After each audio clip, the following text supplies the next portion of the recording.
자, 칠판 누가 주셨어요? 칠판 주신 분? 예, 복 받으실 거예요. 예, 합격하실 거고요. 예, 칠판 주워주셔서 감사하고요. 매 시간 부탁드립니다. 예. 자, 그리고 2페이지 보세요. 자, 이 페이지에 이제 공법의 당부 말씀 맨 밑에. 자, 여러분들은 이제 힘들고 어려워하시는데 그 첫 번째 이유가 그 동그라미 1번 법률 용어 때문에 그래요. 그래서 우리 공법에서 사용하는 말을 법률 용어다라고 하고요. 자, 이 법률 용어가 다른 과목보다 좀 많이 생소하고 어렵습니다. 그래서 우리 공법에서는 이 법률 용어, 자, 요거를 확실하게 정리를 하셔야 돼요. 자, 어렵다기보다는 비슷비슷한데 다 달라요. 이따가 우리 국토법 들어가 보시면 이제 알아요. 뭐 도시군 계획, 도시군 기본 계획, 도시군 관리 계획, 뭐 도시군 계획 시설법 계속 나오는데 비슷비슷한데 조금씩 다 다르단 말이에요. 이런 어려운 말들이 계속 쏟아져 나오니까 하여튼 용어부터 확실하게 우리 공법 공부할 때는 잡아야 돼요. 그래서 우리 입문과정 배우신 분들은 제가 매주 수업 끝나면은 다음 주에 그 전주에 수업했던 내용들 일일학습 문제 나눠드렸죠. 풀어보시라고 했는데 다음 주에도 마찬가지예요. 오늘 배운 내용 중에서 OX 이런 거 절대 안 물어봐요. 뭐 알아야 OX를 따지죠. 일단은 용어부터 잡아야 돼요. 그래서 어려운 말들, 오늘 배운 내용 중에서 어려운 말, 꼭 우리가 알아야 될 용어들을 가로로 비워놓고 가로 채우는 식으로 직접 써보셔야 돼요. 하여튼 용어를 확실하게 잡는 게 공법은 첫 번째입니다. 그래서 다음 주에는 오늘 배웠던 내용 중에서 한 10문제 정도 박스 또 가로 비워놓고 가로에 쓰는 거 그거 시험 볼 거고요. 다음 주가 이제 시험 보는 거 첫 번째니까 그 위에다가 주민번호하고 성명 이렇게 써가지고 제출하세요. 자, 그래서 제가 뭐 연령대 이런 것도 좀 파악을 되니까 하여튼 매주 이제 시험 볼 건데 다 용어 갖고 물어볼 거예요. 하여튼 이 용어, 자, 제가 말하면서 듣는 거하고 자기가 직접 써보는 거하고 완전 달라요. 직접 써보려고 그러면은 한 글자부터 안 써지기 시작해요. 그래서 자꾸 써가지고 용어를 확실하게 익혀야 돼요. 그래야 더 들어와서 이제 그 법률의 내용을 알 수가 있고요. 내용을 알면은 이게 용어하고 내용을 공부하는 걸 우리가 나무라 그래요. 나무. 개별적인 사항들 공부하죠. 그리고 저 이제 전체적으로 그 법이 어떤 체계를 갖고 있는지 체계까지 우리가 싹 봐요. 자, 여기 이제 숲을 본다라고 하고요. 자, 용어, 내용, 체계 이거 배우는 것을 이론 정리한다 그러죠. 이론. 그럼 이론 정리해서 이제 궁극적으로 문제 풀어갖고 맞춰야 되니까 이제 문제풀이 연습하는데, 자, 크게 문제는 이제 기출 문제하고 예상 문제가 있어요. 기출문제, 예상문제. 그 중에서 당연히 뭐가 더 중요한 거예요? 얘가 왕이죠. 그래서 이 기출문제가 제일 중요합니다. 기왕에 출제돼서 이미 검증된 거기 때문에 이 기출문제를 샅샅이 정복을 하셔야 돼요. 하여튼 시험 들어가기 전까지 기출문제만 확실하게 본다 이렇게 생각하시면 되고요. 자, 예상문제는 뭐 말 그대로 예상하는 거니까 예상하라고 그러면 되죠. 그래서 예상문제, 즉 본 시험에서 새로운 유형의 문제가 출제가 됐다. 그거 거의 못 맞춰요. 자, 우리 대부분 한 문제당 1분이죠. 1분 내 그 새로운 유형의 문제를 파악해가지고 답을 찾는다. 1분 안에 하기가 상당히 어려워요. 그래서 새로 출제되는 유형의 문제들은 거의 맞힐 수가 없고요. 자, 이 기출문제가 본 시험에서도 60% 이상 그대로 출제합니다. 그래서 기출문제만 확실하게 정리해도 얼마든지 60점 이상 합격 점수 다 맞을 수 있는 거고요. 그런데 기출문제가 한두 개 아니겠죠. 엄청 많아요. 올해가 몇 회요? 28회죠. 그럼 1회부터 27회까지 기출문제만 해도 몇백 페이지 나옵니다. 그래서 이 기출문제를 확실하게 정복하는 게 항상 모든 과목에서 제일 중요한 거고요. 그럼 이제 이 순서로 가는 거예요. 용어, 내용, 체계, 그리고 문제풀이까지. 그럼 첫 번째가 뭐예요? 요거죠. 이걸 알아야 뭐 내용 이런 걸 우리가 따져볼 수가 있는데, 자, 공법은 내용 자체가 어렵고 그런 법은 아니에요. 자, 내용은, 자, 제가 첫 시간에 공법은 주제법이라고 그랬죠. 주제라는 것은 생명이 명확성입니다. 누가 봐도 뭘 하지 말라는 건지 명확해야 되죠. 그래서 내용 자체는 아주 단순하고 명확한 거예요. 그런데 이 명확한 내용을 어려운 말로 써놓는다 그 얘기죠. 그래서 이 용어만 잡히면은 내용 자체는 금방 우리가 정리할 수가 있어요. 그래서 이 공법은 처음에 시작이 좀 높아요. 이 한 과정, 두 과정까지는 거의 멍 때리는 거예요. 무슨 말인지를 모르는 거죠. 그런데 이 용어라는 게 절대 한 방에 잡힐 수는 없어요. 한 과정, 두 과정 반복하면서 자기도 모르게 체득이 됩니다. 그러면 그 다음부터는 공법이 쉬워지는 거예요. 그래서 저 공법은 공부할수록 점점 쉬워지는 과목입니다. 또 이렇게 말씀드리면 또 공부하신 분들이 속으로 안티 엄청 걸죠. 점점 어려워지더라. 그게 한마디로 말을 몰라서 그런 거예요. 이 용어를 모르니까 애울 게 계속 늘어난다고 얘기죠. 그럼 그거 어떻게 780페이지를 머리에 다 담아둘 거예요? 머리 터져요. 그래서 용어만 알면은 내용은 굳이 애우지 않아도 다 이해해서 우리가 풀 수가 있어요. 그래서 이 처음에 시작이 좀 어려운 건데 이때까지는 이제 좀 참고 하셔야 돼요. 그래서 점점 쉬워집니다. 그래서 나중에 가면은 한 6개월 정도 지나갔다. 6개 과목 중에서 가장 재밌는 과목이 뭐예요? 그럼 이제 공법이라고 그래요. 자, 그거 한 100명 중에서 한 2명 그래. 2명. 그 이상한 사람이에요. 그래서 자 그럴 수가 없는데 아무튼 공법은 용어만 딱 잡히면은 금방 내용 이런 거 별거 아닙니다. 체계 금방 정리할 수가 있고요. 근데 이 공법하고 거꾸로가 민법이에요. 민법. 자, 민법은 뭐 매매 임대차 이런 거 다루니까 처음에 접근하기는 좋은데 갈수록 어려워지는 거예요. 민법은. 그래서 우리가 민법은 조문만 공부하는 거 아니죠. 조문을 기초로 해서 자 민법은 대원칙이 구체적 타당성이라고 그래요. 그래서 사건별로 결론이 다 달라요. 그래서 비슷한 것 같은데 판례 결론이 다 다르죠. 그래서 조문, 판례 이런 것까지 계속 공부를 해야 되고요. 더더군다나 민법은 우리 시험에서 단순하게 암기식으로 물어보는 거 거의 없어요. 한 반은 사례 갖고 출제합니다. 갑, 을, 병. 자 이런 관계가 있는데 자 이거 민법을 적용해 갖고 어떻게 해석해야 될지 이런 식으로 출제가 돼요. 그러니까 자 관계 파악하는 것도 해야 되고 조문을 적용해서 해석을 내야 되죠. 결론을 도출해야 되니까 1분 만에 풀기가 상당히 어려워요. 그래서 민법은 아주 부단한 노력과 연습을 하셔야 돼요. 그래서 점점 어려워지는 게 민법이에요. 그래서 계속 처음부터 하여튼 계속 공부를 해야 되는 게 민법이고요. 자 공법은 뭐만 딱 잡히면 된다. 용어. 그러면은 내용, 체계 이런 것들은 별거 아닙니다. 그리고 자 우리 수업하면서 자료들 있죠. 자료들도 순서에 맞춰갖고 하나씩 나갈 거예요. 뭐 성급하게 지금 체계도 같은 거 이런 거 필요 없어요. 체계도 같은 거는 나중에 어느 정도 내용 같은 게 잡히면 그 다음에 우리가 보는 거예요. 그래서 이 순서에 따라서 자료들도 다 나갈 거니까 하여튼 하나하나 과정에 맞춰갖고 밟아오시면 되고요. 그 다음에 이제 두 번째 한번 보세요. 선택과 집중이다 이렇게 써놨는데 뭐 이 말은 뭐 맨날 나옵니다. 그러면 선택과 집중 즉 효율적으로 공부하셔야 된다 그 얘기인데 자 우리 시험 공부하는 목적은 뭐 하기 위해서 공부하는 거예요? 합격, 시험의 합격이죠. 자 이런 수험 공부는 합격이라는 결과를 내야 되는 거예요. 우리가 뭐 여기서 강의 듣고 이런 게 교양 강의 듣고 그러는 거 아니죠.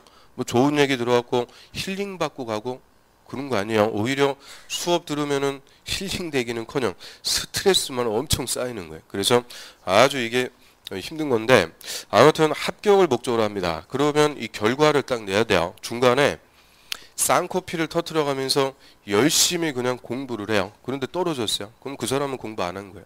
그런데 중간에 탱자 노는 것 같은데도 어떻게 시험을 합격했어요. 그럼 그 사람은 아주 열심히 공부한 사람으로 인정을 받는 거예요. 그래서 무조건 시험 공부는 뭐를 내야 되는구나. 합격, 결론을 내야 돼요. 그러면 자 우리 이제 합격을 위해서 공부하는데 뭐 공법만 공부하는 거 아니죠. 일단 우리 시험 과목은 크게 1차하고 2차 뭐가 더 중요해요? 1차가 훨씬 중요하죠. 1차 합격해야 그 다음에 2차가 유효니까 자 1차 불합격하면은 2차 100점 맞아도 무조건 떨어지는 거예요. 그래서 1차가 훨씬 더 중요하고요. 그러니까 1차 위주로 공부하실 수밖에 없어요. 그러면 1차 과목은 두 과목입니다. 뭐가 있어요? 민법하고 학개론. 자, 이 두 과목이라고 그래도 공부할 내용도 엄청 많고요. 또 1차, 2차는 단순 암기식의 문제가 몇 개가 있어요. 그런데 1차는 거의 그런 거 없어요. 어렵다고 그랬죠. 아까 민법도 거의 반이 사례식으로 물어보니까 절대 쉽게 해결할 수 있는 문제들이 아니에요. 어렵습니다. 그 다음에 또 학개론. 학개론이 우리 강남하고는 무슨 요일이에요? 월요일이에요? 월요일부터 진하게 하시는데 아무튼 자 학개론은 우리 시험 과목 중에서 유일하게 경제입니다. 부동산에 대한 경제 활동을 공부하는 과목이죠. 그럼 경제니까 항상 우리가 경제 공부한다 그러면 첫 번째 뭐 나와요? 수요 공급 나오죠. 수요 공급까지는 뭐 할 수 있을 것 같아요. 근데 그 다음에 가격 탄력성 나오죠. 그럼 거기서부터 이제 게임 끝나는 거예요. 그러다가 감정평가 가갖고 수익률, 뭐 요구 수익률, 뭐 이런 거 계산한다. 그리고 또 학개론은 우리 시험에서 우리가 제일 좋아하는 문제 유형, 계산 문제가 나오죠. 계산 문제 한 10개씩 나옵니다. 그래서 10문제씩 출제되는데 계산 문제는 공식을 일단 알아야 되죠. 공식을 외워야 거기에 대입해갖고 계산해서 풀 수가 있어요. 그러면 우리 뭐 공식이라고 들어본 거는 근해 공식 정도? 자, 그것도 뭐 이제 기억도 없어요. 아무튼 그런데 학교론에서 공식만 한 30개를 외워야 돼요. 그래서 그 공식에 대입하고 계산이 되니까 만만치가 않죠. 그래서 학교론은 이름대로 뭐야? 학을 띠는 개론 과목.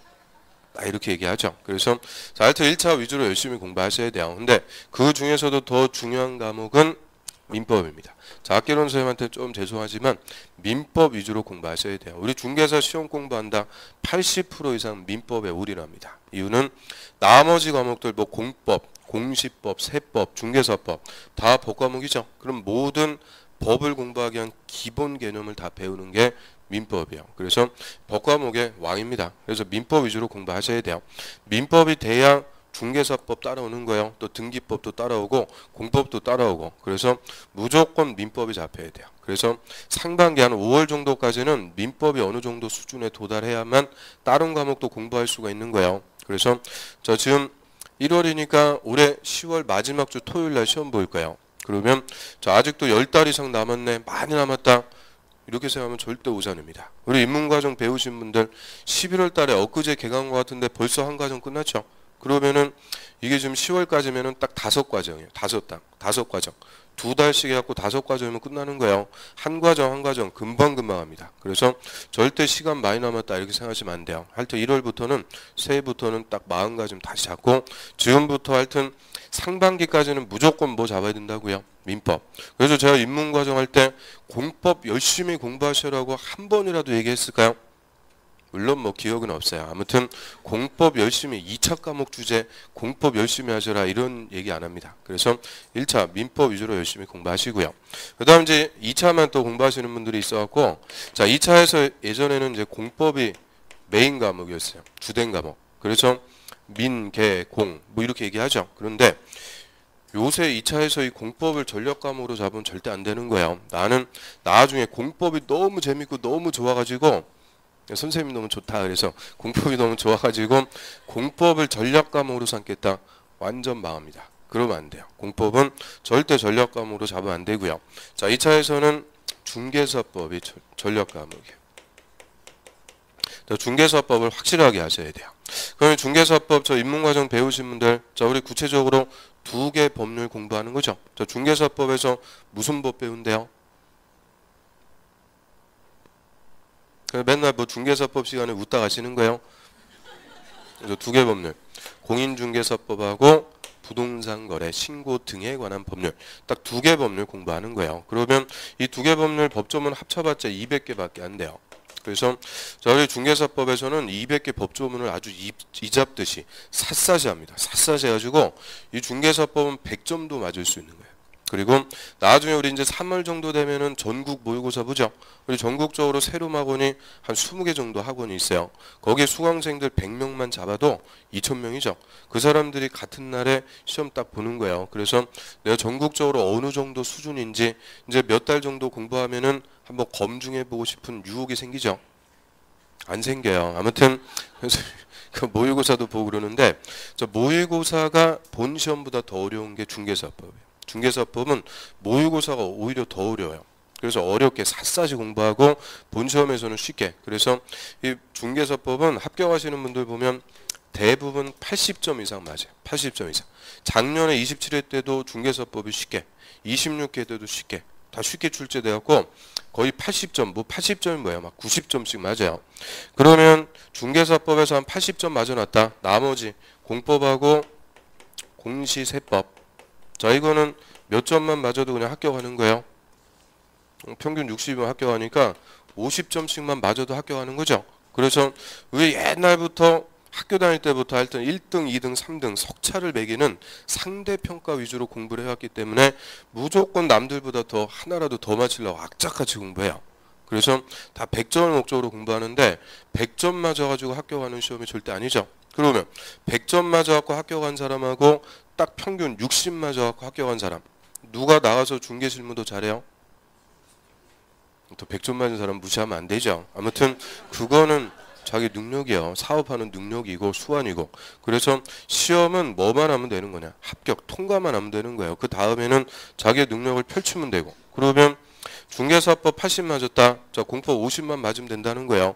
그 50점은 어떻게 하면 맞는 거예요? 제가 제일 좋아하는 거. 한 개 맞고 한 개 틀리고 한 개 맞고 한 개 틀리고 두 개 맞췄어요. 두 개 틀려도 돼요. 자, 이런 식으로 끝까지만 가면은 50점 맞는 거예요. 그런데 이걸 못 한다는 거예요. 이걸. 그래서 작년에 27회 시험에서도 2차만 하는데도 공법 꽈락이 대부분입니다. 공법 꽈락 맞아갖고 떨어지는 분들이 거의 반이 돼요. 그래서 2차에서 떨어지는 분 첫 번째 원인은 공법 꽈락, 두 번째는 평균 점수 미달. 그래서 이 공법은 옛날부터 꽈락을 면하면 성공하는 과목이지 무슨 고득점을 맞고 그러는 과목이 절대 아니라는 거예요. 그래서 공법 너무 부담 갖고 처음부터 끝까지 다 하고 그럴 필요 절대 없어요. 자, 요것만 맞으면 돼요. 요것만. 중개사법 열심히 하시고 공법은 50점만. 50점 어떻게 맞으면 된다고요? 한 개 맞고 한 개 틀리고. 그런데 보면은 나중에 한 개 맞고 5개 틀리고. 뭐 이러니까 이 점수가 이게 안 나오는 건데 하여튼 요렇게만 생각해 보시면은 크게 부담스럽고 그런 과목은 아니다. 그죠? 반. 우리가 1년을 하는데 그 50점이 반대 이거 못 하겠어요? 얼마든지 할 수 있는 거예요. 자, 이런 말씀드리는 이유는 자, 우리 공법은 6개 법률의 조문수가 한 1,500개 됩니다. 그러니까 중개사법 비교해보면 거의 7배 분량이다. 그 얘기죠. 엄청 많다는 거예요. 그래서 이걸 다 할 수가 없는 거예요. 다 해봤자 여러분들이 소화할 수도 없고. 그래서 자, 20년간 기출문제 분석해가지고 우리 시험에서 중요한 것만 수업하는 거예요. 이게 한 70% 정도 됩니다. 그럼 나머지 30%는 버린다. 그 얘기죠. 이런 거 들여다보고 그럴 필요도 없어요. 어차피 나와봤자 못 맞히는 거니까. 그래서 제가 수업할 때 수업하고 기본서 다 체크해 드릴 거예요. 뭐 동그라미 치고 별표 치고 또 작업 열심히 하죠. 그러면 여러분들 나중에 기본서 읽을 때 수업 안 한 거 일일이 읽을 필요가 있다 없다? 없다는 거예요. 그냥 수업한 것만 확실하게 읽으면서 확인하시면 돼요.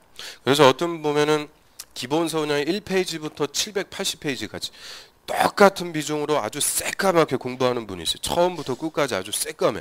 근데 거꾸로 처음부터 끝까지 새하얀 분도 있어요. 그럼 좀 힘들고요. 아무튼 새까맣게 처음부터 다 똑같은 비중으로 공부하는 분하고 제가 수업한 것만 찾아가지고 발췌해서 쭉 읽으면서 공부하시는 분, 누가 점수는 더 많이 나올까요? 후자가 훨씬 많이 나옵니다. 이유는 다 대충 읽어봤자 점수하고는 연결 안 된다는 거예요. 하나를 알아도 정확하게 알아야 돼요. 그럼 우리 예를 들어서요. 우리 맨날 다니면서 길거리에서 횡단보도 건너죠. 자, 빨간불하고 파란불이 있는데 신호등에서 뭐가 위에 있어요? 또 생각 안 나죠? 왜 맨날 보고 다녀도 대충 보고 다니니까 생각 안 나는 거예요. 그런데 우리 시험 문제는 하나를 알아도 정확하게 알아야 답을 찍어낼 수가 있는 거죠. 그래서 또 궁금하시니까 저 빨간불이 위에 있어요. 하여튼 또 그거 하면 또 계속 머리에 또 생각나 그러니까 빨간불이 위에 있는데 자, 이렇게 하나를 봐도 정확하게 봐야 된다는 거예요. 그래서 대충 기본서 읽어봤자 점수도 대충 나옵니다. 한 20점대 초반 비극적인 점수 나요. 그래서 자, 하나 알아도 확실하게 되니까 하여튼 제가 수업한 것만 확실하게 공부하시면 된다는 거예요. 그래서 여러분들이 어떤 걸 공부할지는 제가 선택을 하는 거예요. 수업하면서.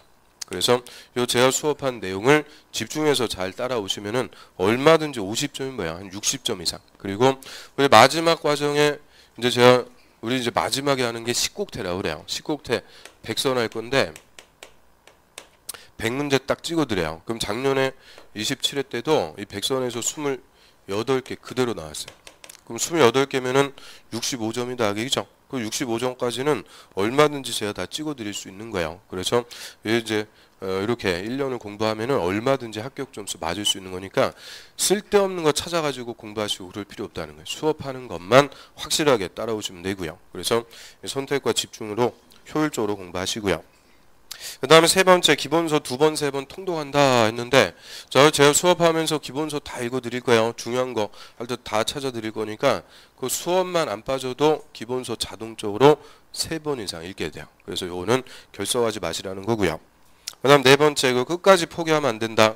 자, 아직 이제 한 10달, 1년 정도 남았으니까 중간에 포기하고 없어지고 그러면 안 돼요. 꼭 중간에 보면은 없어지시는 분들이 있어요. 그분들은 내년에 또 봅니다. 거의 그래요. 그래서 내년에 이제 보기 싫으니까요. 자, 하여튼 끝까지 남아 계시면 돼요. 끝까지 남아 계신 분 중에서 90% 이상의 합격자 모임에 그대로 나옵니다. 그래서 힘들고 그래도 하여튼 끝까지. 그리고 마지막이 제일 중요한 거 뭐 한다고 그랬어요? 100선. 그러니까 끝까지 딱 남아 계신 분들은 대부분 시험에 합격을 해요. 그래서 자 지금 1월부터 하면 얼마든지 올해 동시에 1차, 2차 다 합격할 수 있는 시간이 돼요. 그래서 합격하시는 분들 보면은 1차는 70점 정도 아주 좋은 점수로 합격해요. 2차는 딱 몇 점으로 합격할까요? 60.83. 60.83으로 합격. 60점이 딱 커트라인이죠. 그럼 우리 시험 딱 봤는데 자기가 매겨보니까 60점 딱 나왔어요. 그러면 시험 보고 합격자 발표까지 한 달 걸리죠. 한 달 동안 잠을 못 자요. 내가 혹시 OMR 카드 마킹 하나라도 또 잘못한 거 없을까 아주 그냥 잠이 안 오는 거예요. 맨날 잠. 그래서 합격자 모임에 보면은 눈 밑에 다크서클이 그냥 쫙 생겨 그러는데 그러니까 딱 한 개만 더 맞히는 거예요. 한 개만. 그래서 60.83 딱 그렇게 합격해요. 그래서 대부분 합격하시는 분들 점수 보면은 뭐 고득점으로 합격 오르는 거 아니에요. 1차는 70점, 2차는 60.83 뭐 이 점수로 딱 합격만 하면 돼요. 그래서 끝까지 하여튼 계시면은 귀신같이 그 점수로 합격합니다. 그래서 끝까지 포기하지 마시고요. 하여튼 지금 시작했으면은 다 합격할 수 있는 시간이 돼요. 자 여기까지 하고요. 한 페이지 넘겨보세요. 3페이지에 이거 강의 계획 써가지고 우리 올해 1, 2월 달에 저 1월 달 마지막에 설날 꼈죠. 설날 껴가지고 7주밖에 안 나요. 그래서 3월 첫째 주까지 해가지고 8주로 수업을 진행을 할 거고요. 그래서 이제 8주 강의 계획서 맞춰갖고 수업을 합니다. 그리고 매주 보세요. 1, 2, 3, 4교시 이렇게 돼 있죠. 자, 우리 입문과정 할 때는 몇 교시 했어요? 3교시, 1시까지 했는데 자 이제 기본서 나오고 좀 더 확인할 것도 많고 하니까 4교시 체계로 합니다. 그래서 기초과정 1, 2월 달 기초과정부터는 4교시 수업을 할 거예요. 50분 하고 10분 쉬고 50분, 10분 이런 식으로 거의 한 2시까지 이렇게 수업을 진행하고요. 그래서 민법, 개론, 공법은 4교시 체계로 합니다. 또 그러니까 또 급 얼굴이 안 좋아지세요. 자 오늘만 3교시 하겠습니다. 오늘 또 마음의 준비도 안 됐는데 4교시 하고 그러면 인상 팍팍 쓰고 그러니까 오늘만 3교시 하고요. 마음의 준비가 또 돼야죠. 그래서 다음 주부터는 4교시 체계로 수업을 진행하겠습니다. 자 여기까지가 공법 총설 쭉 제가 말씀드렸고요. 혹시 궁금하시거나 물어보실 거 있으세요? 물론 없어요. 예. 자 그러면은 이제 첫 번째 법률 들어가겠습니다. 자 그럼 프린트물이 5페이지가 나갔죠. 자 4페이지하고 5페이지는 이제 오늘 수업하는데 필기하는 것들 그거 미리 다 그려갖고 나눠드렸으니까 그 수업 자료로 참조하시면서 수업 들으시면 돼요. 그러면 기본서 24페이지로 하겠습니다.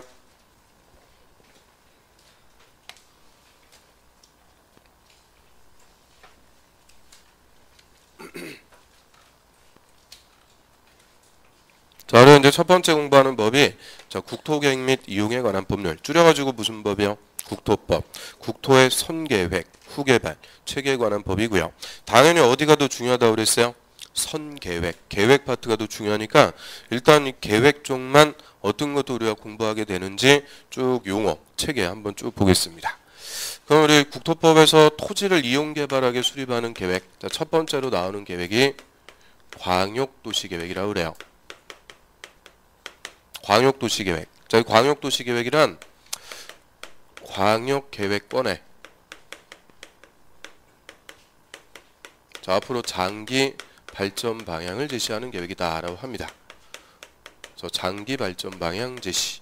그러면 저희 광역도시계획이라는 말도 처음 들어보시는 분들이 있을 거예요. 그런데 이걸 풀어가지고 써놓은 거 광역계획권의 장기 발전 방향 제시. 이 말이 더 어려워요. 그래서 이 공법은 이런 생소한 말들이 계속 나옵니다. 그래서 국어로 써있지만 혼자서 읽어보려면 한 페이지가 안 넘어간다고 그랬죠. 그래서 제 설명 이제 들어가야 되는데 자, 광역도시계획이든 광역계획권이든 앞에 다 무슨 말이 붙어요? 광역. 이 광역이라는 말이 키워드예요. 그럼 우리 광역이라는 것은 넓은 지역인데 국토법에서 광역하면 의미가 따로 있다고 그랬죠. 광역하면은 하나가 아니고 2개 이상의 관할구역을 지칭할 때는 앞에 광역자를 붙여주는 거예요. 2개 이상의 관할구역. 그럼 우리 광역이라는 말 실생활에 써요 안 써요? 들어보셨어요? 저 뭐에서 들어봤어요? 저 성남 저 분당 사는데요. 서울에서 성남까지 다니는 버스 그거 뭐라고 그래요? 광역버스라고 그러죠. 광역버스. 광역버스는 색깔이 무슨 색이요? 됐어요. 그런 거 시험에 안 물어보니까. 하여튼 광역버스 또 신분당선. 하여튼 아침에 여기 오기 위해서 신분당선 완전 지옥철입니다. 아주 사람 그냥 콩나물 시루 같이 꽉꽉 챙겨갖고 오는데, 그럼 신분당선 같은 것도 서울에서 분당, 수원까지 2개 이상의 관할구역을 다니는 전철이 되죠. 자, 이런 철도를 광역철도 이렇게 불러요. 그래서 이 광역이라는 말 다 우리가 쓰는 거예요. 광역은 하나가 아니고 몇 개 이상, 2개 이상. 자, 2개 이상의 관할구역. 이 관할구역을 특광시군이라고 그래요. 자, 이따 좀 이따 볼 거니까 하여튼 특별시, 광역시, 시 또는 군 2개 이상의 관할구역을 계획권으로 묶어주는 것을 광역계획권이라고 그래요. 그럼 예를 들어서 자, 우리 서울특별시하고 옆에 인천광역시, 자, 2개 관할구역을 묶어갖고 계획권 지정했습니다. 뭐가 되는 거예요? 광역계획권. 그래서 하나가 아니고 2개 이상의 관할구역을 묶어주는 거, 그거를 광역계획권이다라고 하고요. 그리고 이 광역계획권 지정해놓고 광역계획권의 토지를 어떻게 이용하고 개발시켜보자, 그 장기적인 발전 방향, 목표를 제시하는 게 광역도시계획이다라고 하고요. 일단 요거는 뭐 이 정도 보겠습니다. 이따 우리가 요 광역도시계획은 이제 내용 배울 거예요. 그리고 그럼 이 광역도시계획 얘는 우리나라에서 무조건 수립하는 계획이다 그러면 안 돼요. 별도로 뭐가 지정돼야 되냐? 광역계획권. 요게 지정돼야만 수립하는 특별한 계획이라고 그래요. 특수한 계획이고요. 자, 이에 반해서 이제 두 번째로 나오는 계획이 도시군 계획이죠. 도시군 계획. 자, 얘는 우리나라 국토에서 무조건 수립되는 일반적인 계획입니다. 일반 계획이다라고 하고요. 그리고 도시군 계획할 때 요 도시군. 자, 이 말이 우리 국토법에서 한 200번 나옵니다. 도시군, 도시군 계속 나요. 계속. 그럼 도시군이라는 말부터 일단 알아야 되죠. 자, 도시군은 일단 관할구역을 지칭하는데, 자, 우리 도시하면은 어디 얘기하면 될까요? 일단 여기 서울특별시, 그 다음에 부산광역시 같은 광역시, 그리고 성남시 같은 시. 그래서 특별시, 광역시, 시. 자, 이 지역들은 다 개발되었고 우리가 일반적으로 뭐라고 불러요? 도시라고 그러죠. 그래서 도시. 근데 저 시골에 군이 있어요. 그 군은 도시라고 하면 안 되죠. 그래서 군은 따로 군이라고 그래요. 그래서 자, 도시군은 요거를 줄인 말이에요. 특별시, 광역시, 시 또는 군. 자, 이거 다 써주려고 그러면은 계속 법조문이 길어지는 거죠. 그래서 간단하게 요 4개 관할구역을 묶어가지고 뭐라고 부른다? 도시군이라고 그래요. 도시군. 근데 더 정확하게 얘기하면은 이제 2개가 더 들어갑니다. 여기 특별자치시하고 특별자치도. 자, 2개가 더 들어가요. 자, 특별자치시 어디라고 그랬어요? 세종시. 특별자치도는 제주도. 각각 우리나라에 하나씩밖에 없고 얘들이 논점이 되는 거 아니라고 그랬죠. 그래서 이거 나오면은 이제 무조건 가로 묶어갖고 생략해버려도 무방합니다. 그래서 자, 그래 도시군 하면은 요 4개 관할구역. 자, 앞글자로 들었다니까. 특, 광, 시, 군. 그래서 앞으로는 특광시군 이렇게 부를 거예요. 특광시군. 자, 이걸 3글자로 줄여서 뭐라고요? 도시군. 도시군. 그러면 자, 우리나라에서 특광시군에 속하지 않는 지역이 있어요, 없어요? 없어요. 무조건 이 4개 중에서 하나에 다 속한다 하겠죠. 그래서 저희 특광시군 관할구역 단위로 수립하는 게 도시군 계획. 그럼 얘는 궁극적으로는 전 국토에 빠짐없이 다 수립이 됩니다. 그래서 전 국토에 일반적으로 빠짐없이 수립하고요. 다시 도시군 계획의 종류가 2가지로 구분이 돼요. 도시군 기본 계획. 그 기본 계획에 따라 수립하는 도시군 관리 계획. 다시 이렇게 2가지의 계획으로 구분합니다. 그럼 일단 이름 보면 도시군 기본, 도시군 관리 계획. 자, 기본자, 관리자 이거 빼면은 뭐만 남아요? 도시군 계획. 그래서 이 기본 계획과 관리 계획을 합쳐가지고 무슨 계획이라고 부르는 거예요? 도시군 계획이라고 하죠. 그러면 저 도시군 계획에 의해 이제 우리가 얘기할 수 있는 거예요. 일단 도시군 계획은 어디에 수립하는 계획이다? 특광시군 관할구역에 수립하는 계획인데 종류가 2개 있다 하겠죠. 기본 계획과 관리 계획이 있다. 그럼 뭐 100점이에요. 그래서 자, 일단 도시군 기본 계획, 자, 얘부터 하나씩 봅니다. 자, 앞에 도시군 붙었으니까 의미는 같아요. 특별시, 광역시, 시 또는 군. 자, 특광시군 관할구역에 수립하는데 자, 요 기본자가 붙으면 다 이거야. 방향 제시. 즉 특광시군 관할구역의 토지를 어떻게 이용하고 개발시켜 나갈지 그 장기 발전 방향을 제시하는 계획이다라고 하고요. 그러면 자, 광역도시계획과 도시군기본계획, 자, 우리가 두 개 계획 의의봤는데 뒤에 말 같네요. 자, 둘 다 뭐 하는 계획이다? 장기 발전 방향. 자, 장기 발전 방향만 제시한다라고 하고요. 그래서 이 장기 발전 방향을 다른 말로 장기적인 토지용 개발에 대한 목표를 설정한다라고 합니다. 뭐 쉬운 말로 바꾸면 목표. 근데 요걸 이제 법에서는 정책 방향을 제시한다 그래요. 정책을 제시. 그래서 목표나 정책을 제시하는데요. 자, 우리나라에서 20세기까지는 토지를 이용 개발하는 목표가 뭐였을까요? 20세기까지 뭐라고 그랬어요? 산업화라고 그랬죠. 못 사는 나라, 잘 사는 나라로 바꾸기 위해서 열심히 산업화 위주로 개발하죠. 산 깎고, 논밭 메꾸고, 택지 개발해서 아파트 짓고, 공장 짓고, 열심히 개발. 그런데 이 산업화 과정에서 여러 가지 문제가 또 대두가 되죠. 뭐 환경 오염 문제, 여러 가지 문제가 발생하니까 지금 21세기 들어와서는 토지 이용 개발하는 목표가 뭐라고 그랬어요? 삶의 질이라고 그랬죠. 삶의 질의 향상. 그럼 삶의 질을 높이려면 환경 오염시키고 그러면 안 되겠죠. 환경, 경관, 생태 이런 것들을 요새는 더 중요하게 취급을 해요. 그래서 자, 이런 삶의 질의 향상이라는 목표를 위해서 자, 우리 서울특별시 있어요. 그러면 특별시민들의 삶의 질을 향상하기 위해서 특별시 앞으로 이렇게 한번 발전시켜 보겠습니다. 발전 방향을 제시해요. 그거는 무슨 계획이라고 부르면 될까요? 서울특별시 도시군 기본계획 이렇게 부르죠. 다 있는 거예요. 그러면 옆에 성남시의 시민들의 삶의 질을 향상할 수 있게끔 성남시 이렇게 한번 발전시켜 보겠습니다. 발전 방향 제시했다. 그거는 무슨 계획이 돼요? 성남시 도시군 기본계획. 그래서 특광시군 관할구역 단위로 앞으로 이렇게 발전시켜 보겠습니다. 그 목표를 제시해 주는 계획을 도시군 기본계획. 그런데 자, 우리 서울특별시하고 성남시 인접해 있죠. 자, 묶어가지고 서울특별시하고 성남시를 함께 어떻게 발전시켜 보겠다. 발전 방향을 제시해줘요. 그러면 그건 무슨 계획이 되는 거냐? 광역도시계획이라고 그래요. 자, 일단 개념 어렴풋하게나마 잡을 수 있겠어요? 예, 감사합니다. 아무튼 그래서 관할구역 단위로 발전 방향 제시하면 도시군 기본.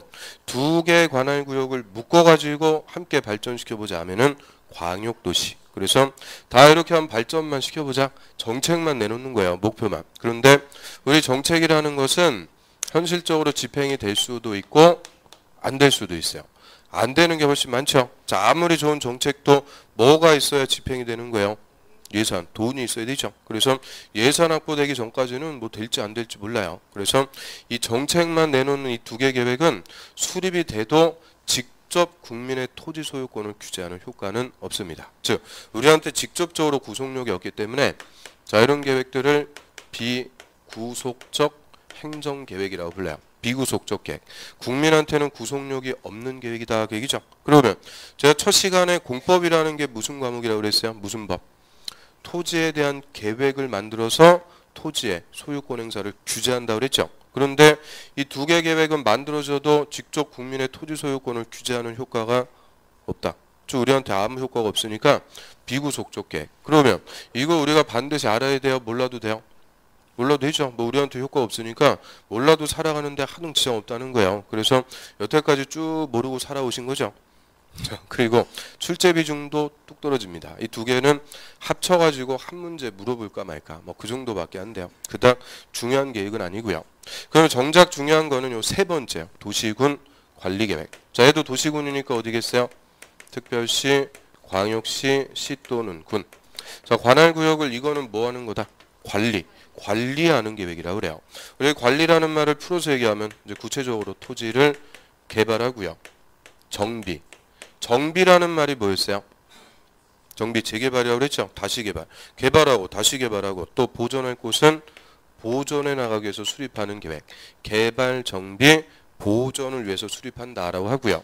저는 개발, 정비, 보존을 두 글자로 집행 또는 실천이라고 합니다. 구체적으로 집행하기 위해서 수립하는 계획이다. 그리고 이 도시군 관리 계획은 수립이 돼서 집행이 되면 직접 국민의 토지 소유권을 규제합니다. 즉 우리한테 직접적인 효과가 발생하는 계획이니까 구속적 계획이라고 그래요. 우리한테 구속력이 있는 계획. 그럼 우리한테 효과가 있으니까 이거 알아야 돼요? 몰라야 돼요? 반드시 알아야 된다. 그래서 이 도시군관리계획은 시험에서 무조건 한 문제 이상, 한 문제가 뭐예요? 거의 두 문제씩 매년 출제가 됩니다. 가장 중요한 계획이다라고 하고요. 그럼 이제 도시군관리계획 수립해가지고 관할구역의 토지를 개발하고 정비하고 보전, 구체적으로 이제 집행해 나간다 계획인데, 자, 뭐 아무 정책을 다 집행하고 그럴 수는 없는 거죠. 그래서 자, 이 정책 중에서 중요한 것을 일단 결정을 하는 거예요. 결정을 하고 결정한 대로 집행을 해 나갑니다. 그래서 이 첫 번째 논점, 자, 앞쪽에 이제 정책이 있는데 저거를 결정하는 내용, 이 6가지 내용으로 결정을 한다 그래요. 그래서 이 결정하는 내용, 이게 첫 번째 논점이다라고 하고요. 그럼 첫 번째로 저 용도 지역 그리고 용도 지구를 지정하고요. 그다음 두 번째는 용도 구역을 지정합니다. 근데 용도 구역 얘는 독자적이라서 그냥 법조문에서 이름으로 쭉 나열을 해줘요. 4가지 있어요. 일단 개발 제한 구역, 도시 자연공구역, 시가와 조정구역, 수산자원 보호구역. 일단 이름들만 제 앞 글자만 써놨어요. 이따가 교재 보다 확인할 거고요. 그래서 개, 도, 시, 수 해서 4개 묶어갖고 용도 구역을 지정한다 그러는데 1번하고 2번 먼저 한번 봅니다. 자, 용도 지역이든 용도 지구든 용도 구역이든 다 앞에 똑같은 말이 붙네요. 뭐를 결정하는 거예요? 용도를 결정해 준다 계기죠. 용도. 그럼 용도라는 말은 의미가 뭐예요? 용도. 용도는 뭐 쓰임새를 얘기하죠. 쓰임새.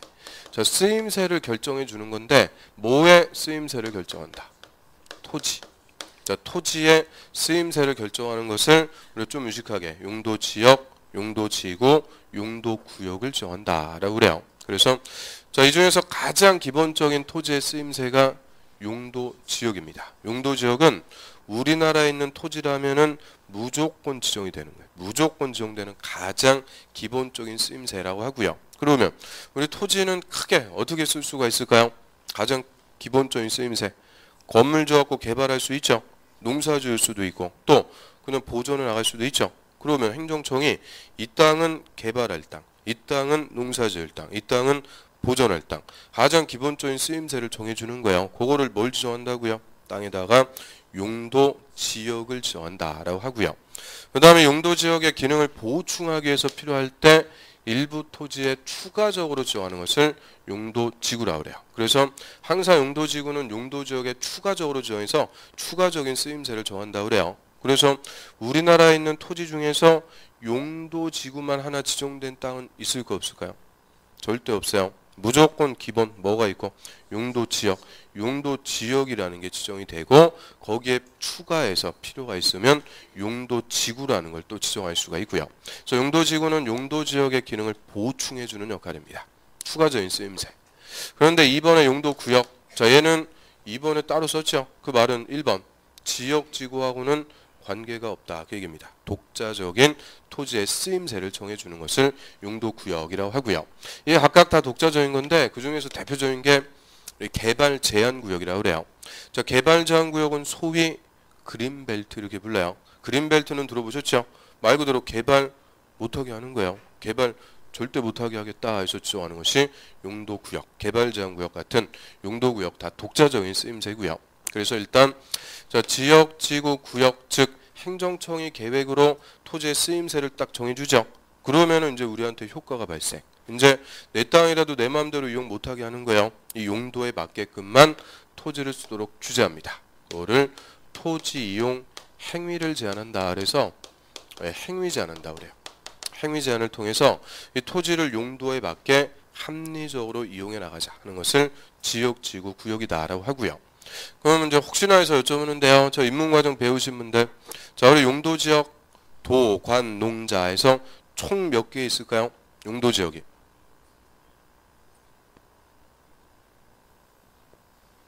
괜찮아요. 다음 주에 배웁니다. 자, 용도지역은 21개 있습니다. 21개. 그럼 이제 어떤 용도지역들이 있는지 하나씩 우리가 배워나가는 거예요. 그리고 자 용도지역이라는 게 지정이 됐다. 행위제한 뭐 제한할까요? 용도지역에서는 건축 제한, 건폐율 제한, 용적률 제한 이런 3가지 제한을 통해서 그 용도에 맞게 토지를 효율적으로 이용하자 하는 거고요. 그래서 자, 지금은 이제 우리가 이름만 보는 거예요. 이 내용들을 하나씩 다음 주부터 쭉 배워 나갑니다. 그다음 이제 세 번째, 자, 기반 시설을 설치 정비 개량한다 그러는데, 일단 기반시설 이름대로 기본적으로 갖춰 줘야 되는 시설, 즉 우리 주민들이 생활하려면 기본적으로 있어야 되는 것들이 있죠. 뭐 있어요? 도로, 철도, 상하수도, 뭐 전기, 가스, 애들 다니는 학교, 공원 뭐 등등등. 자, 이런 시설들을 소위 우리가 인프라라고 그러는데, 그 인프라를 법에서는 뭐라고 불러요? 기반 시설이라고 그래요. 도로 같은 거. 그래서 이 기반시설을 설치하는데, 도로 이거 아무데나 막 설치하고 그러면 안 되겠죠. 도로라는 거 설치하려면 교통량 이런 거부터 샅샅이 조사해가지고 어디에 도로 몇 차선으로 설치한다, 이런 기반시설을 설치할 때도 구체적인 위치, 규모, 종류 등을 다 계획으로 결정을 해야 돼요. 결정. 그래서 기반시설을 설치할 때도 다 도시군관리계획으로 결정한다 그러는데, 그 우리 예를 들어서요, 저 서울에서 저 성남시 분당까지 차가 엄청 막혀요. 하여튼 출퇴근할 때 차 못 갖고 오는 게, 차가 하도 막혀갖고 못 갖고 오니까 서울에서 성남까지 도로를 새로 설치하고 싶어요. 그럼 일단 이 도로라는 거를 무슨 시설이라고 부르는 거예요? 기반시설. 그런데 이제 교통량 이런 거 조사해서 어디에, 어디서부터 어디까지 연장 몇 킬로, 몇 차로의 도로를 구체적으로 설치하자. 자, 이 도시군관리계획으로 설치하기로 딱 결정했어요. 그러면 그때부터는 이름이 바뀝니다. 이제 기반시설이 아니고 결정되면은 도시군계획시설. 자, 이름이 이제 바뀌는 거예요. 그래서 자, 이거 뭐 간단해요. 결정하기 전까지는 도로 같은 걸 뭐라 부르고? 기반시설. 결정되면은 그때부터는 무슨 시설? 도시군계획시설. 그러면 자, 이거 도시군계획시설 결정했어요. 다음 날 읍든 도로가 뚝딱 만들어지는 거예요? 아니죠. 이제 결정한 대로 땅에다가 이 도로를 설치하기 위해서 구체적으로 공사하는 거죠. 이 공사하는 것을 도시군계획시설 사업을 시행한다 그래요. 시설 사업을 시행. 그래서 이 도시군계획시설을 설치하는 사업이다. 그래서 도시군계획시설 사업, 줄여가지고 시설 사업을 시행해서 자, 이런 관할구역의 각종의 기반시설들을 체계적으로 우리가 설치할 수가 있게 돼요. 그럼 일단 도로, 철도 같은 기반시설을 설치하는 절차, 자, 설치하려면 뭐부터 결정이 된다고요? 도시군관리계획부터 결정. 결정하면은 그때부터는 무슨 시설? 도시군계획시설. 이 결정한 도시군계획시설을 설치하는 사업, 시설 사업에 의해서 각종의 시설들을 체계적으로 설치해 나갑니다. 그러면 자, 우리 여태까지 이제 몰랐을 뿐이지 이 도시군계획 시설 사업이라는 게 주변에 많은 거예요. 그래서 말이 어려운 거니까 항상 이 어려운 말들은 자꾸 써봐야 자기께 된다 그랬죠. 그리고 첫 번째, 공법은 뭐가 제일 어렵다 그랬어요? 용어. 그러니까 이런 생소하고 어려운 말들을 자꾸 써야 돼요. 그래서 자, 주변에 도로 공사하고 뭐 전철 공사하고 그런 거 있죠. 그게 다 무슨 사업이요? 시설 사업이니까 다음 주까지 숙제요. 자, 주변에 이런 도로 공사하고 그러는 구간이 있으면은 용기를 딱 내가지고 공사 현장에 가서 현장 인부 손 꼭 잡고 도시군계획 시설 사업을 참 열심히 하고 계십니다. 한마디 하고 오는 거예요. 그러면 이게 무슨 욕하는 줄 알고 기싸대기 달려요. 그런데 그래도 용어는 잘 있게 되는 거예요. 그래서 다음 주까지 숙제요. 하여튼 요거 한번 얘기하고 오는 거예요. 도시군계획 시설 사업. 그래서 이런 어려운 말들 이거 자꾸 익혀야 돼요. 그 다음에 이제 네 번째. 자, 관할구역의 신도시 개발해요. 신도시 개발하는 사업을 도시개발사업. 그 다음에 구도시 재개발하려고 그래요. 재개발하는 것을 정비사업. 그럼 이 개발사업이나 정비사업도 아무 데서나 하는 거 아니죠. 이제 구체적인 위치, 규모 이런 것들을 다 뭐부터 해야 되냐? 결정. 결정을 해야 구체적으로 사업을 집행할 수 있게 되고요. 그러면 자, 우리 결정하는 내용에서 보면은 지금 사업이 또 세 개가 나옵니다. 자, 시설 사업이 있고 개발 사업이 있고 정비 사업이 있어요. 각각 별개의 사업들인데 자, 이 세 개를 묶어 가지고 또 부를 필요가 있으니까 자, 이 세 개의 사업을 합쳐 가지고 부르는 말이 있어요. 이 세 개는 도시군계획 사업이라고 또 불러요. 도시군계획 사업.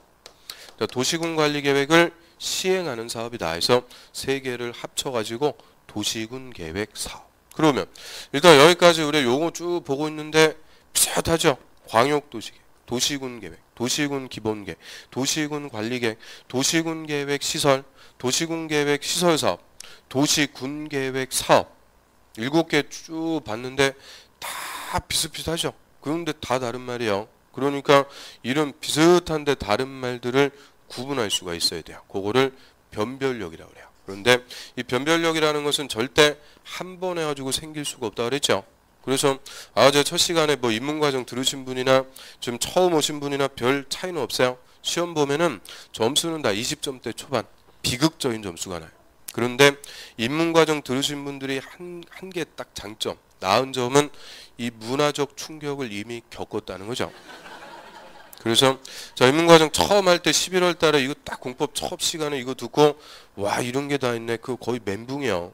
그래서 이 문화적 충격이 엄청나요. 그 6개 과목 중에서 가장 충격이 크지 않을까 이렇게 생각하고요. 그런데 이제 입문과정 하신 분들 다시 이거 들어보니까 그때만큼 충격이 별로 없죠. 뭐 있어요? 아무튼 뭐 어쩔 수 없는데 아무튼 그래서 이게 과정이 반복될수록 충격이 없어지면서 들어옵니다. 그래서 처음에는 뭔지 몰랐는데 다시 반복하니까 많이 들려요. 그 다음에 반복하면 다 들립니다. 이런 식으로 계속 반복해야 되고요. 지금은 혼자서 책 읽어보는 거 상당히 어려워요. 혹시 오늘 첫 수업이니까 의욕적으로 공법 기본서 한번 읽어오신 분 있을 수가 없어요. 한 분 계세요? 있을 수가 없는데 자 이게 한 페이지가 안 넘어간다고 그랬어요. 그래서 지금은 동영상 강의 있죠. 그거 계속 듣는 게 제일 좋아요.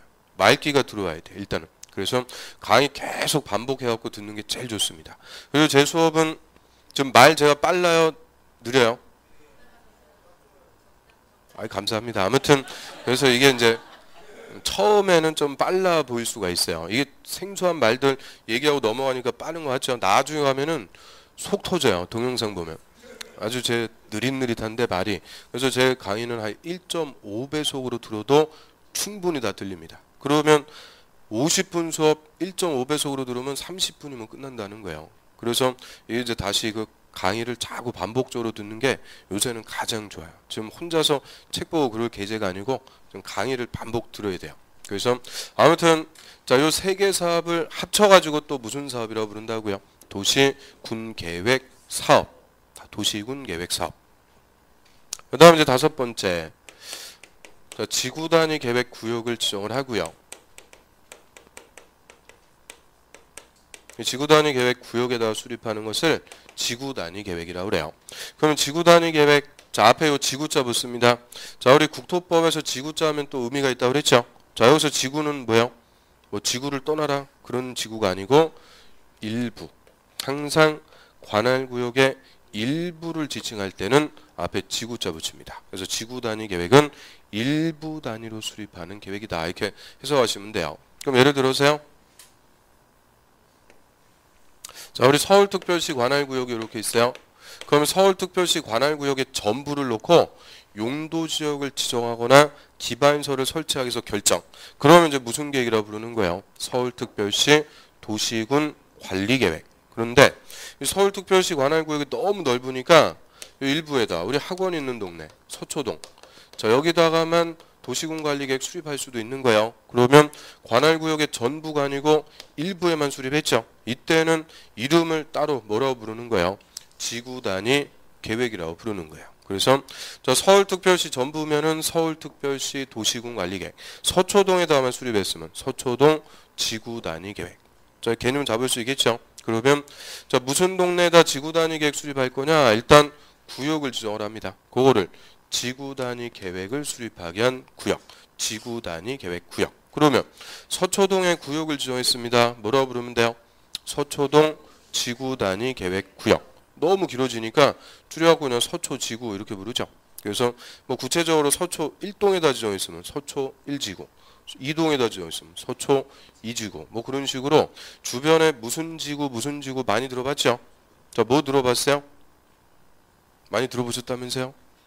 자 옆에 뭐 역삼지구, 노년지구 이런 거 많이 있죠. 그거 다 뭐의 줄임말이에요? 지구 단위 계획 구역. 그래서 역시 이것도 우리가 처음 배우는 거지만 주변에 많다는 거예요. 그래서 관할구역의 일부에 지구 단위 계획 구역을 지정하고 그 지구 단위 계획 수립해서 그 일부를 체계적으로 개발하고 정비, 관리해 나간다 하고요. 그 다음 이제 여섯 번째가 재작년에 신설된 용도 구역입니다. 자, 입지 규제 최소 구역.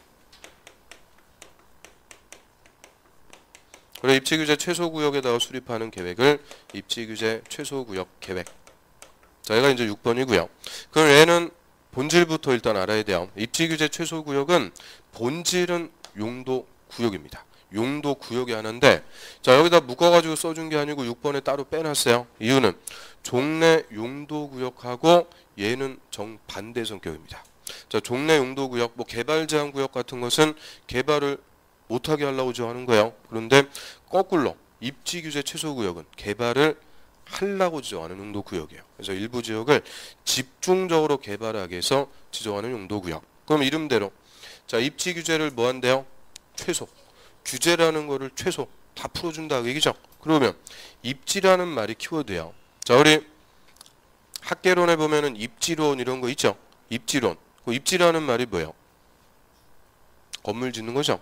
자, 건물 짓는데 예를 들어서 공장이라는 건물은 어디에 짓는 게 가장 합리적인지 그런 걸 따지는 걸 입지론이라고 그러죠. 그래서 입지라는 게 한마디로 건물 들어오는 거예요. 건물 짓는데 건축에 관한 규제를 뭐 해주겠다? 최소 다 풀어준다 얘기죠. 그래서 이 건축 규제, 뭐 층수 규제 다 풀어가지고 100층짜리도 지을 수 있도록 해주는 거예요. 그러면서 그 지역을 집중적으로 개발하려고 정하는 용도 구역을 입지 규제 최소 구역.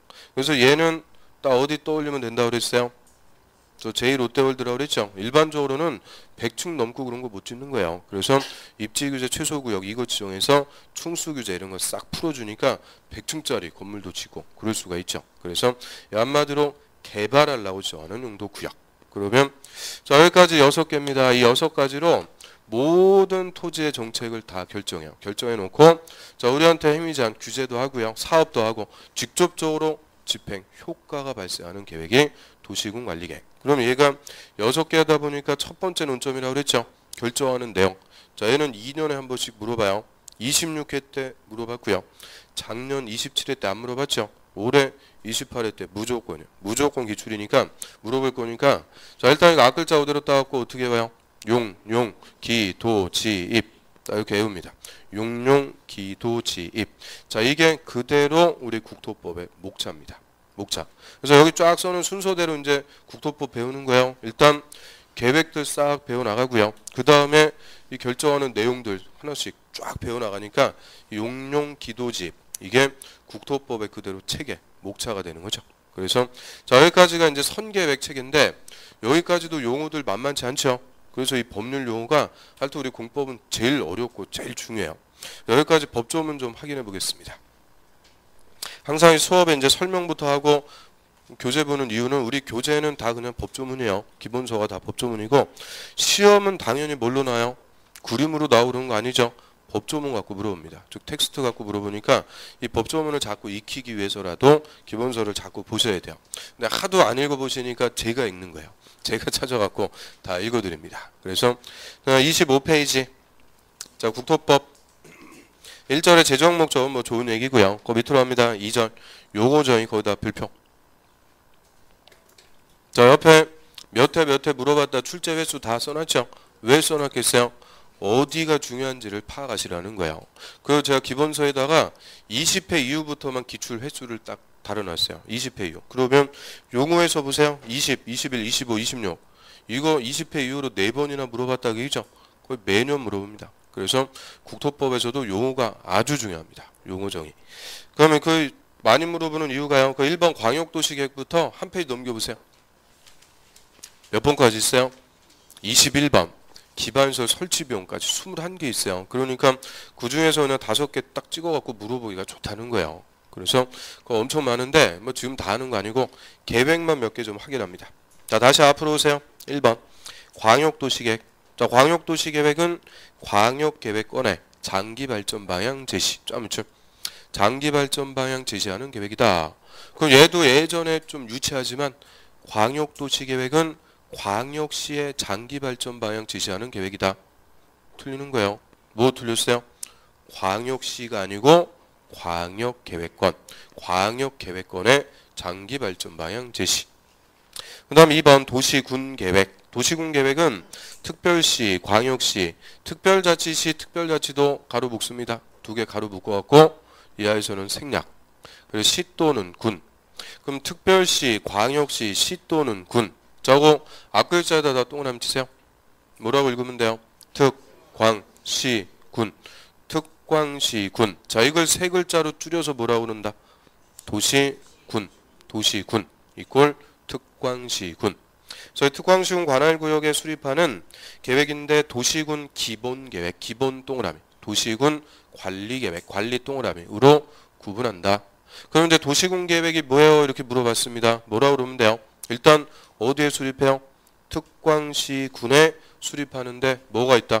기본계획과 관리계획이 있다. 그럼 뭐 100점이죠. 그 다음에 3번. 그럼 도시군 기본계획. 역시 특별시, 광역시, 특별자치시, 특별자치도 가로 묶습니다. 생략. 시 또는 군.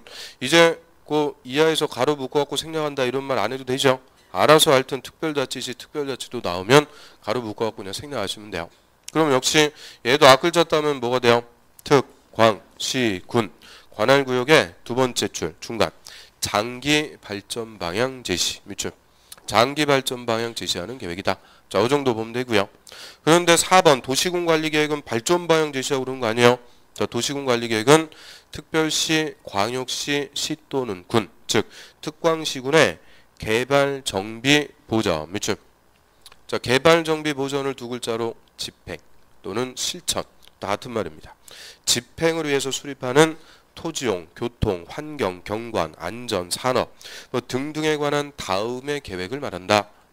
그럼 거기 쫙 열거가 되어 있는 것들이 있죠. 그거를 각종 정책이라고 그래요. 각종의 정책을 다음에 6가지 내용으로 결정해 놓고 구체적으로 집행해 나가는 계획을 도시군 관리계획.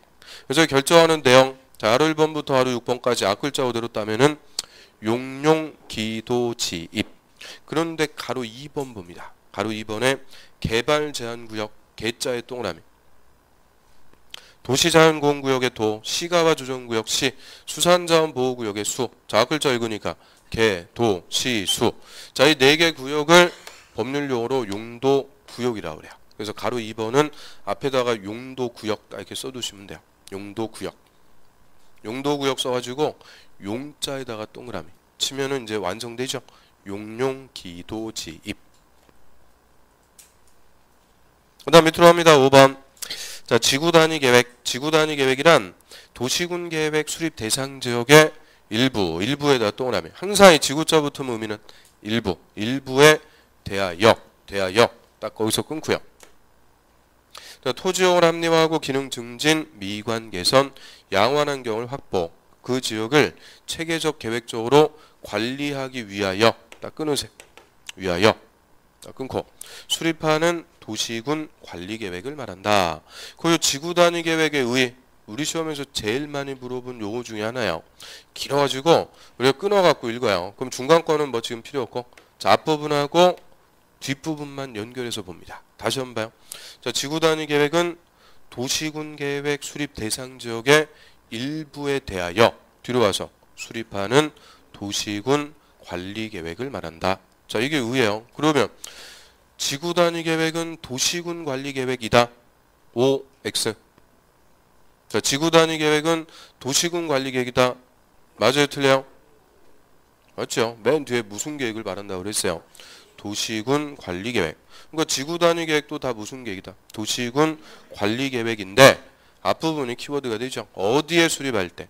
일부에다 수립할 때는 이름을 따로 무슨 계획으로 부른다? 지구단위 계획.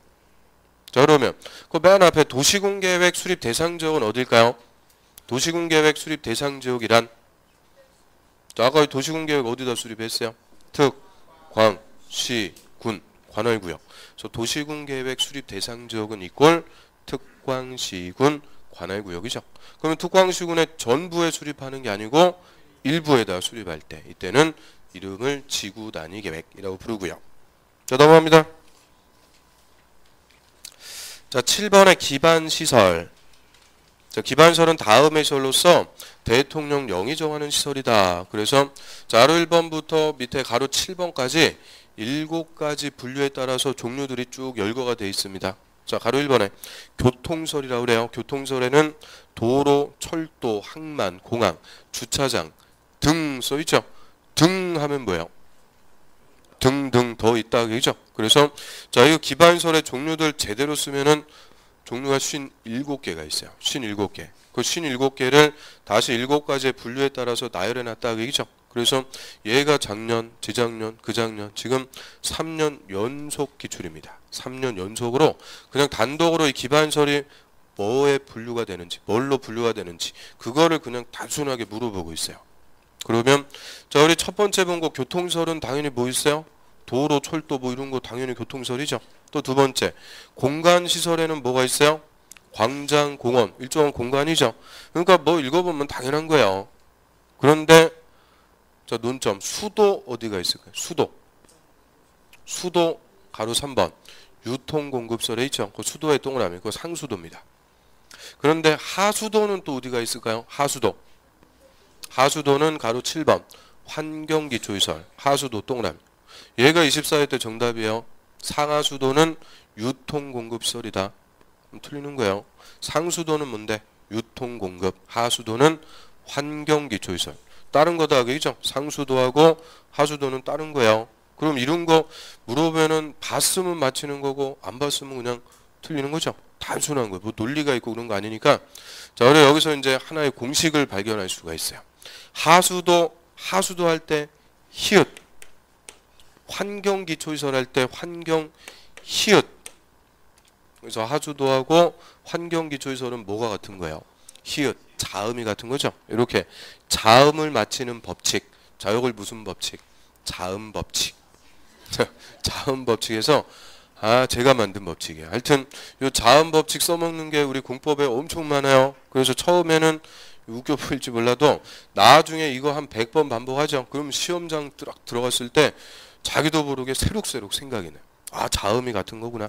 그래서 예를 들어서 하수도는 유통공급이다. 그러면은 틀리는 거죠. 히읗 이응이 아니에요. 히읗. 그래서 하수도는 뭐라고요? 환경기초시설. 그래서 그거 하나만 좀 보고요. 나머지 뭐 물어봤던 것들은 이제 과정별로 하나씩 더 추가합니다. 그다음에 기반설이 이렇게 많아요. 여러 가지가 있는데 그 중에서 하나를 설치하기로 결정. 그러면 이제 이름이 뭐가 돼요? 도시군계획시설. 그래서 8번. 자, 도시군계획시설이란 기반설 중에서 도시군관리계획으로 결정된 시설을 말합니다. 그래서 결정되면 그때부터는 도시군계획시설. 그리고 결정한 도시군계획시설 설치하는 사업이 무슨 사업? 도시군계획시설사업. 그래서 쭉 내려가시면요. 11번. 자, 도시군계획시설사업이란 도시군계획시설을 도시군계획시설을 설치, 정비, 개량하는 사업이다. 자, 얘도 우리 시험에 몇 번 물어봤어요? 자, 그러면 도시군계획시설사업은 기반시설을 설치하는 사업이다. OX. 자, 다시요. 도시군계획시설사업은 기반시설을 설치하는 사업이다. X입니다. 기반시설을 설치하는 게 아니고 무슨 시설? 도시군계획시설 설치하는 사업이에요. 그러면 기반설이라는 말하고 도시군계획시설이라는 말은 같은 거예요, 다른 거예요? 당연히 다르죠. 글자 수부터 다른 거 아니에요. 그래서 기반설은 그냥 통칭. 도로, 철도, 상하수도 등등등 이거를 다 뭐라고 부르고요. 기반설. 그럼 뭐 아무 기반설 설치하는 거 아니죠. 자, 이 중에서 도로면 도로 하나를 설치하기로 결정 끄집어냈다 얘기죠. 그럼 그때부터는 무슨 설이라고 불러요? 도시군계획시설. 그리고 이 결정한 도시군계획서를 설치하는 사업이지 아무 기반설을 설치하는 사업이다. 그러면 안 된다는 거예요. 그래서 기반설을 설치하는 사업이 아니고 무슨 시설을? 도시군계획시설을 설치하는 사업입니다. 그 다음에 그 밑에 12번. 자, 도시군계획사업. 자, 도시군관리계획을 시행하기 위한 사업인데 가로 1번 도시군계획 시설사업. 시설사업의 비출. 두 번째 개발법에 따른 도시개발사업. 개발사업 미출. 세 번째 정비법에 따른 정비사업 미출. 그래서 시설사업과 개발사업과 정비사업 합쳐가지고 무슨 사업이라고 부른다고요? 도시군계획사업. 도시군계획사업. 그러면 자, 21회 때 기출인데요. 도시개발 사업은 도시군 계획 사업이다. OX. 자, 다시요. 도시개발 사업은 도시군 계획 사업이다. OX. 오죠. 저 도시개발 사업 무슨 사업이요? 도시군 계획 사업. 정비 사업도 도시군 계획 사업. 시설 사업도 도시군 계획 사업. 그러니까 이 사업들을 다 무슨 사업이라고 부르는 거예요? 도시군 계획 사업이라고 부르는 거죠. 자, 여기까지가 이제 용어에서 이게 계획 파트에서 용어들 쭉 봤는데, 자, 만만치 않죠? 처음 하시는 분들은 뭐 그놈이 그놈 같은데 별로 구분 잘 안 돼요. 근데 이거 다 다른 말들이니까 이걸 자꾸 반복해서 일단은 용어가 잡혀야 돼요. 그게 국법에서는 뭐 핵심이고요. 그 다음에 한 페이지 넘어갑니다. 나머지 용어들은 이제 관련되는 부분에서 보고요. 자, 29페이지 맨 위로 합니다. 자, 5절에 맨 위에 계획의 관계 이렇게 써 있는데, 저를 계획의 위계질서라고 그래요. 자, 위계질서란 상하가 있다 그죠? 그래서 우리가 행정청의 위계질서 하면 상급행정청, 하급행정청이 있다고 그랬죠? 마찬가지. 행정청이 수립하는 이 행정계획들, 이것도 상위 계획이 있고 하위 계획이 있다 그 얘기인데요. 그럼 이 계획의 위계질서는 여기 써놓은 순서예요. 제일 상위 계획이 무슨 계획이냐? 광역도시계획. 그 다음이 도시군 기본계획. 그 다음이 도시군 관리계획. 그래서 상하 위계질서인데, 그러면 도시군 관리계획이 가장 하위 계획이요. 그런데 중요성은 제일 크다고 그랬죠. 이유는 얘까지 내려와야 이제 구체적으로 우리한테 효과가 발생합니다. 그래서 저 위계질서 그대로인데, 저 위계질서에 관한 게 1, 2, 3, 4 있죠. 그 중에서 2번 하나만 봅니다. 자, 광역도시계획이 수립되어 있는 지역에 대해서 수립하는 도시군 기본계획은 광역도시계획에 부합, 밑줄, 광역도시계획에 부합되어야 하며 딱 끊습니다. 자, 부합이라는 말이 뭐예요? 부합. 맞아야 된다, 그죠? 맞게 수립해야 되는데 맞지 않게 수립해갖고 내용이 달라졌어요. 계속 봅니다. 도시군 기본계획과 광역도시계획의 내용이 다르면 광역도시계획이 우선, 자, 밑줄, 광역도시계획의 내용을 우선합니다. 그러면 자, 광역도시계획과 도시군 기본계획 두 개 계획의 위계질서요. 자, 도시군 기본계획은 무슨 계획에 맞게 해라? 광역도시계획에 부합, 맞게 하라고 그랬죠. 근데 안 맞게 해서 내용이 달라졌어요. 그럼 무슨 계획이 우선한다? 광역도시계획. 그럼 이 조문에서 한마디로 이 둘 중에서 뭐가 더 높은 계획? 상위 계획이다. 광역도시계획이 더 상위 계획이다. 계획이죠. 그럼 왜 광역도시계획이 상위 계획이 될까요? 이유는 간단하죠. 얘가 더 넓은 거예요. 광역은 2개 이상이라고 그랬죠. 도시군은 하나의 관할구역. 따라서 항상 뭐 똑같아요. 넓은 지역을 놓고 수립하는 계획이 더 상위 계획입니다. 그래서 광역도시계획이 상위 계획의 지위를 갖고요. 자, 이 정도 하고 2페이지 넘겨보세요. 쭉 넘겨보면, 자, 총설에서 자, 문제 한번 보겠습니다. 34페이지 맨 위에. 자, 예제 1번. 국토법의 용어에 관해서 틀린 것은 21회 기출이고요. 자, 1번 한번 보면 도시군 계획은 도시군 기본계획과 도시군 관리계획으로 구분한다. 그렇죠? 도시군 계획이 뭐가 있어요? 기본계획, 관리계획. 그럼 2번. 자, 용도지역, 용도지구의 지정 변경에 관한 계획은 도시군 관리계획으로 결정한다. 자, 결정하는 계획이 무슨 계획이다? 도시군 관리계획. 내용, 용, 기, 도, 지, 입. 첫 번째 용자가 뭐였어요? 용도지역, 용도지구. 결정하는 거는 도시군 관리계획. 다 맞아요. 3번도 맞고 쭉 내려와서 5번. 그게 답이니까 5번 봅니다. 자, 기반설은 도시군 계획 시설 중 도시군 관리계획으로 결정된 시설을 말한다. 자, 얘가 틀린 질문입니다. 정답. 뭐 틀렸을까요? 저 주어가 바뀐 거죠?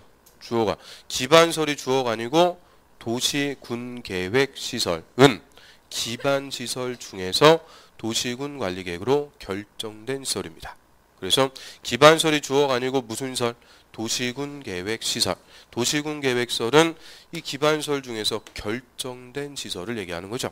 그래서 이게 처음 할 때는 그 시설이 그 시설 같은데 별로 구분이 안 된단 말이에요. 그런데 나중에 가보면은 지극히 당연한 거예요. 당연한 건데 처음 할 때는 이렇게 용어들이 어렵단 말이에요. 그래서 공법은 하여튼 제일 중요한 게 뭐라고요? 용어. 이 용어가 가장 중요해요. 그래서 자, 총설은 뭐 이 정도 하고요. 자, 좀 쉬었다가 오늘은 요 2개, 광역도시하고 도시군 기본계획 두 개만 더 정리하고 다 끝내도록 하겠습니다.